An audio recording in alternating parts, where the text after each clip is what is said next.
자, 모두들 반갑습니다. 강태공입니다. 자, 금일은 이 아이온큐의 양자통신 인프라에 대한 부분이 지금 1조 7천억 원에 대한 또 지원 기대가 또 어찌 보면 생기는 부분입니다. 그래서 이게 어떤 부분에 있어서 이런 것들이 생기는지와 함께 또 디웨이브 퀀텀의 실적도 나와줬죠.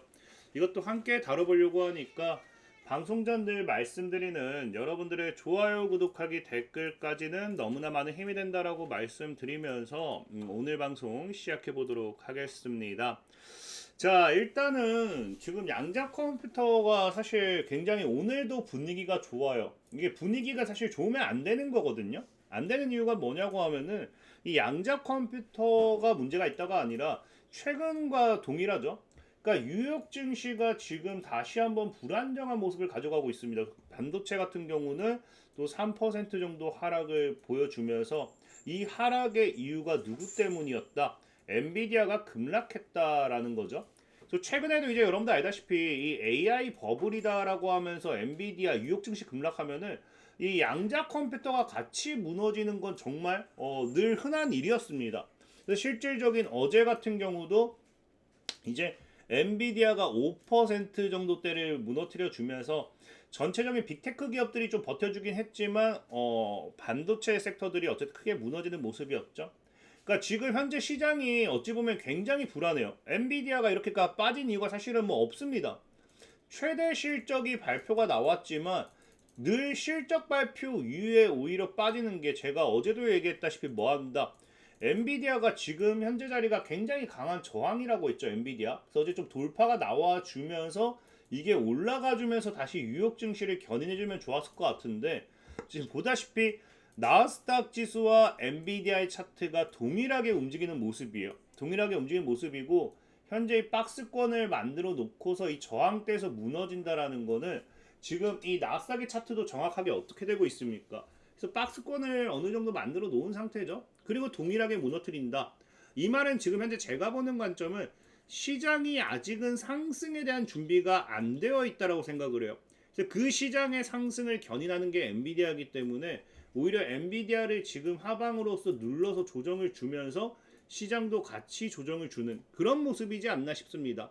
그럼 결국에 이 시장이 조정이 나온다라는 거는 양자 섹터들도 동시에 조정이 나온다라는 건데 사실 근데 어떻게 되었습니까? 어제 같은 경우가 오히려 이 BTQ 테크놀로지스 같은 경우도 다시 한번 급등을 해주고요. 아이온큐 같은 경우도 강하게 상승을 해주고 인플렉션만 좀 조정을 주는 모습입니다. 전체적으로 양자 섹터들이 강하게 상승하는 모습이었다라는 건데 저는 사실 지금 물론 아이온큐가 실적을 발표하면서 양자 섹터들이 다시 한번 반등을 하는 모습도 있어요. 그럼에도 지금 양자 관련 섹터들이 다 기대가 되는 게 뭐냐? 얘들이 차트가 다 동일하다라는 거예요. 동일한 게 뭐냐고 하면은 지금 이제 아이온큐를 놓고 보면은 지금 2월 달에 이제 양자 컴퓨터의 악재가 아니라 하방으로 밀어놓고 돌파를 시켜버리죠. 그러니까 사실 지금 현재 이 갭이 뜬 거는 좀 별로 안 좋아하긴 해요. 왜? 갭 떴으면 이렇게 다시 조정 주고 이 갭을 메꾸고 올라가는 게 보통 차트의 흐름이기 때문에 갭은 안 좋아합니다. 하지만 지금 좋아하는 게 아이온큐의 월봉 차트를 봤을 때는 전형적인 뭐예요?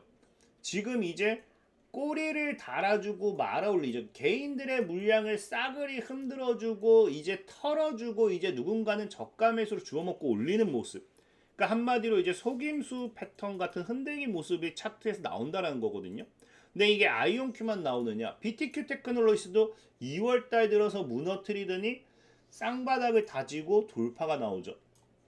그러니까 2월 달에 하락이 오히려 뭐다?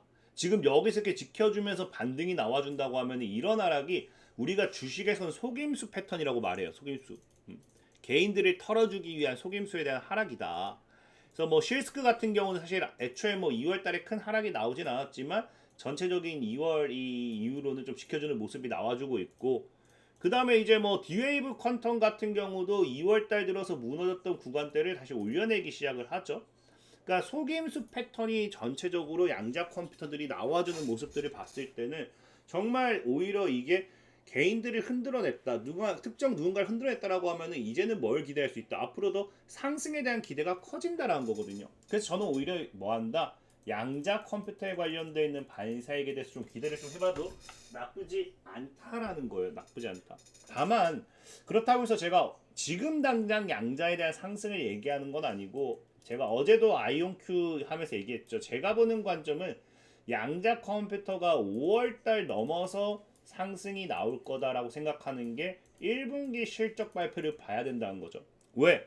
지금 D-Wave 퀀텀 같은 경우도 오늘 실적 발표가 나왔어요. 나왔는데 뭐가 문제냐? 자, 문제는 사실 뭐 크게 없다고 생각은 하지만 정말 어떻게 보면 좋아요.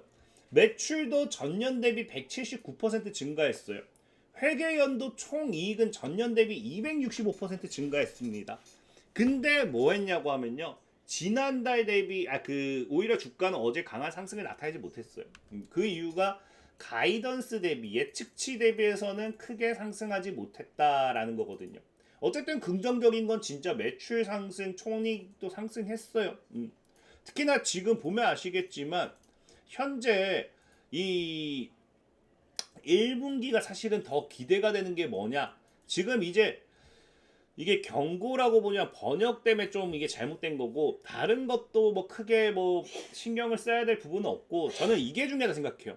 오히려 지금 이제 D-Wave 퀀텀 같은 경우도 1분기가 기대되는 게, 자, 12월 31일로 끝나는 연도 예약 건수는 1870만 달러로 라고 이야기를 하죠. 그러니까 1년 동안 1870만 달러에 대한 예약 건수를 받았다라고 해요. 근데 중요한 거는 이 예약 건수가 사실상 작년 대비해서 24년 대비해서는 감소를 했어요. 근데 문제는 뭐냐? 이게 25년 말 이후거든요. 그러니까 사실 25년도에 매출이 예측치보다 감소했던 건 이런 예약 건수도 감소한 것도 어느 정도 영향을 끼치겠죠. 근데 25년 말 이후 회사가 추가로 3,280만 달러 이상의 예약을 완료했다고 해요. 이게 보통 언제 적용되느냐? 1분기에 적용됩니다. 1분기에. 그럼 지금 1분기라 해봐야 아직 2월이 안 끝났어요. 고작 1월, 2월, 2개월 동안 이미 지금 25년도에 거의 약 2배에 달하는 예약 건수를 지금 확보했다라는 겁니다. 그러니까 지금 1분기의 매출, 그러니까 26년도의 매출이 굉장히 기대가 되죠. 그래서 실질적으로 얘네도 계속 얘기하는 게 26년도가 더 기대되는 해라는 걸 아까 이전에 여기서도 보이는 게 뭐다? 오히려 우리는 26년이 D-Wave에게 결정적인 해가 될 거다라고 이야기를 하는 거죠. 그래서 실질적으로 얘네가 뭐 이게 25년 말이라고 하니까 여러분들이 아니고 25년 말이면 25년도에 포함될 수도 있는 거 아니냐라고 할 수 있거든요. 이건 통상 보통 말이라고 표현하면 그 다음 이제 1분기부터 이제 26년부터 포함되는 게 맞긴 한데, 여러분들이 25년 말에 포함된다 하더라도 자 보면 알겠지만 여기서도 자 25년 회계연도 4분기 예약 건수가 1340만 달러입니다. 그리고 지금 이제 3분기 예약 건수가 240만 달러죠. 그럼 1340만 달러를 지금 4분기에 다 들어갔다고 해도 거의 지금 2000만 달러가 남아요. 거의 그래도 2배 정도는 지금 충분히 뭐다? 1분기에 솔직히 지금 나올 거라는 거거든요. 그래서 지금 오히려 1분기에 대한 재무에 대한 기대가 굉장히 커요. 그래서 25년도 올해는 이제 어제 같은 경우 4분기 실적 발표가 나오면서 전체적으로 사실 26년에 대한 기대감을 심어주는 실적 발표다 생각합니다. 실질적인 손실도 결국엔 적자는 축소했다라고 이야기는 하지만, 적자는 감소했다 얘기하지만 조정 순손실을 보면요, 전년 대비 조정 순손실 오히려 전년 대비 증가했어요. 증가.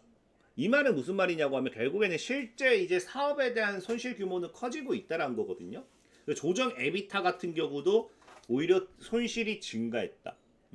그러니까 오히려 손실폭은 커지고 있다라는 게 25년도에는 그렇게 꼭 긍정적으로 작용 안 했던 것 같아요. 다만 보면은 이게 뭐 때문이다? 영업비용 증가 때문이기 때문에 이거는 얼마든지 회수가 가능한 부분, 확보가 가능한 부분이고, 그래서 지금 현재 아까 얘기했다시피 이 D-Wave 퀀텀 같은 경우는 특히나 예약이라고 표현을 하는데, 지금 이 CEO가 얘기한 게 뭐라고 합니까? 계약이 거의 취소될 수 없고 자금이 확보된 경우에만 예약을 보고한다라고 하죠. 그러니까 거의 그냥 실질적인 1분기 매출은 확정적이다라고 지금 이야기를 하고 있어요. 그러니까 1분기 매출에 대한 기대감이 굉장히 크게 나오기 때문에 오히려 26년에 대한 스타트 기대감을 1분기에 찍어주고 날릴 수도 있다는 거죠. 근데 이게 지금 D-Wave 퀀텀만 그런 게 아니에요. 제가 어제도 그랬죠.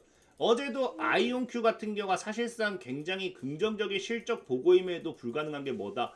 이게 어제도 했다시피 1분기 실적을 봐야 된다. 1분기까지는 60달러 공방을 맞을 거다. 이 많은 분들이 그 어제 또 댓글 남긴 게 그럼 아이온큐 60달러 찍고 안 내려올까 하는데 제가 말한 건 60달러 정도까지 이렇게 올라가면서 실적 가지고 4, 60달러가 이제 공방 자리라는 거 공방. 1분기 실적 기대가 나오면서 나오면서 공방이란 건 공격과 방어죠. 올리고 찍어 누르고 반복하다가 실적 발표 이후에 이게 유지가 된다. 반복 매출 유지가 되고 지난 4분기에 나왔던 실적 이게 지금 한 번에 끝나는 게 아니고 이런 공매도 리포터를 단 한 번에 무마시킬 수 있는 그런 내용이 나와줬을 때 뚫어낸다는 거거든요.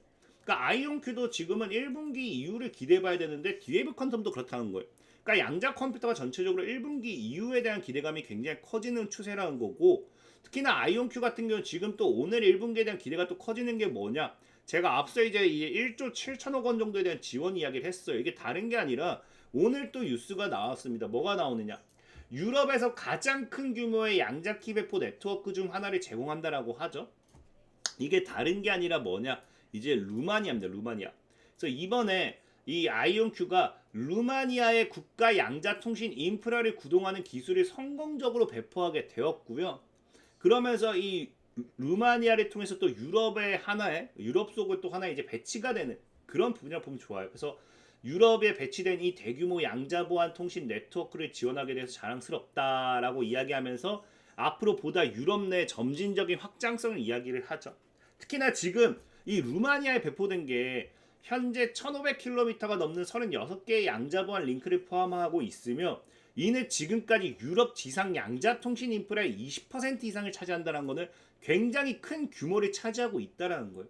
그래서 이를 토대로 앞으로 지금 이 아이온큐가 유럽 내의 확장성을 이야기할 수 있는데 이게 물론 지금 이번 이거를 통해 가지고 아이온큐가 유럽 내 무조건적으로 실적을 가지고 온다, 장악한다 이런 표현을 할 수는 없어요.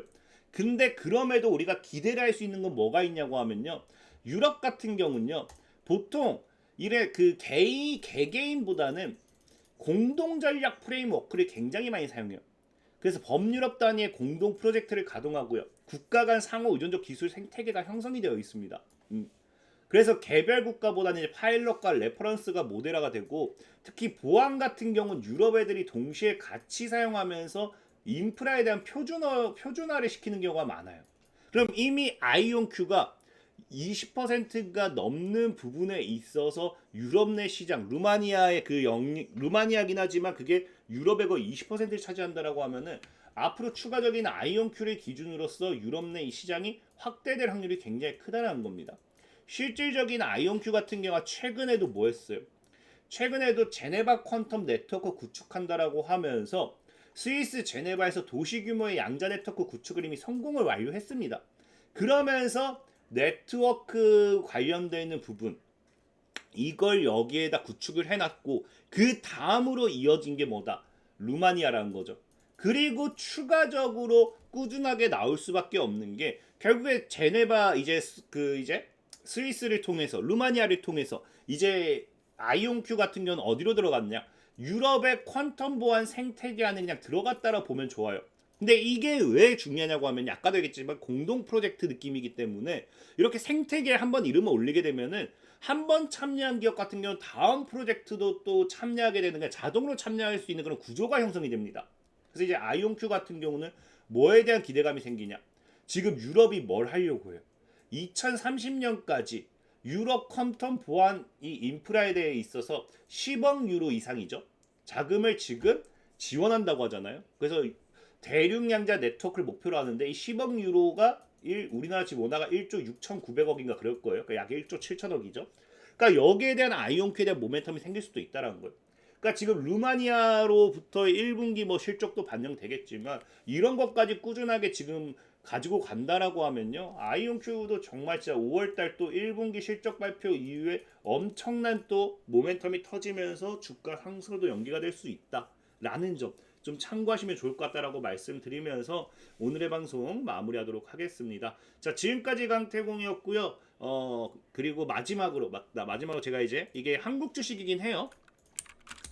이제 한국 주식이긴 한데 제가 이제 여러분들한테 늘 얘기했다시피 최근에 증시가 너무 좋고 여러분들이 이제 앞으로 매매 방법에 대해 이런 것도 궁금해하는 분들 많다 보니까 국내 주식에 한해서 제가 월천 프로젝트라고 해가지고 이게 강의입니다. 강의. 그래서 여러분들 주식을 할 수 있는 매매에 대한 강의를 제가 또 준비를 했어요. 와디즈에 이렇게 오픈을 했습니다. 그래서 알림 신청을 통해서 여러분들이 기다려 준다라고 하면은 3월 12일에 오픈을 하니까 내가 국내 주식도 진행하고 있고 이런 단타 매매, 중장기 매매, 장기 매매에 대한 부분도 궁금하다 하시는 분들은 이 영상 하단에 제가 댓글 링크 남겨놓을 테니까 참고해 주시면 많은 도움이 되겠다 말씀드리면서 오늘 방송 마무리하도록 하겠습니다.